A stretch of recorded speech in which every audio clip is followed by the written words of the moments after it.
कहाँ पे वीडियो मैं हूं निक्षय ड्राइवर और आज की वीडियो बहुत ही इंटरेस्टिंग होने वाली है क्योंकि मैं इंस्टाग्राम पर ब्लॉक अनब्लॉक के बारे में बात कर रहा हूं। तो चलते हैं अपनी वीडियो पर। तो सबसे पहले आपको अपना इंस्टाग्राम ओपन करना है, वो ओपन कर लिया अभी। और यहाँ पर आप जिसको ब्लॉक करना चाह रहे हैं वो आपके फॉलोअर्स में है या फॉलोइंग में है, तो वो आपको अपनी प्रोफाइल पर जाना है और यहाँ पर अगर आपके फॉलोअर्स में वो बंदा है तो आप उसे चूज़ कर सकते हैं। अभी उसे जैसे हमें फॉलोइंग पे बंदा या बंदी जो भी होगा उसकी प्रोफाइल पर जाएंगे।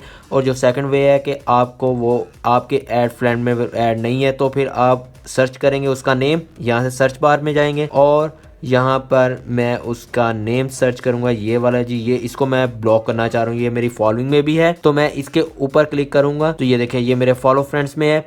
तो फिर अब इसको हम ब्लॉक करना चाह रहे हैं तो प्रोफाइल ओपन करने के बाद राइट कॉर्नर पर सबसे ऊपर दाईं साइड पर आपको ये 3 डॉट्स नजर आएंगे, आपको इसके ऊपर क्लिक करना है और मेन्यू ओपन होगा, इसमें ब्लॉक ऑप्शन होगा दूसरा, आपको सिंपली ब्लॉक के ऊपर क्लिक करना है और वेरीफाई वो करेगा कि आप इसको ब्लॉक करना चाह रहे हैं या रिपोर्ट करना चाह रहे हैं। और हमें सिंपल करना है ब्लॉक, हम ब्लॉक के ऊपर क्लिक करेंगे, ये हमारा बंदा या बंदी ब्लॉक हो चुके हैं। अगर आप इसको अनब्लॉक करना चाह रहे हैं तो सिंपली ये होगा कि आपको इसकी प्रोफाइल दोबारा ओपन करनी होगी और यहाँ पर अनब्लॉक का जो ऑप्शन नजर आ रहा होगा आपको सिंपली इसके ऊपर क्लिक करना है और वो दोबारा से फिर वेरीफाई करेगा कि आप इसको बंदा या बंदी को आप अनब्लॉक करना चाह रहे हैं। तो आपको सिंपली अनब्लॉक के ऊपर क्लिक करना है और फिर आपका जो वो बंदा या बंदी वो अनब्लॉक हो चुका है। आप चेक कर सकते हैं ये अनब्लॉक से फॉलो पे आ गया, फिर आप अगेन इसे फॉलो करेंगे तो ये आपके फॉलोअर्स में शामिल हो जाएगा। यार इस वीडियो से रिलेटेड अगर किसी किस्म का क्वेश्चन हो तो अभी कमेंट्स बार में बताओ, क्योंकि निक्षय ड्राइवर जा रहा है एक नई ड्राइव पर। तो चैनल को सब्सक्राइब करना ना भूलिएगा। मिलते हैं नेक्स्ट वीडियो में, बाय बाय।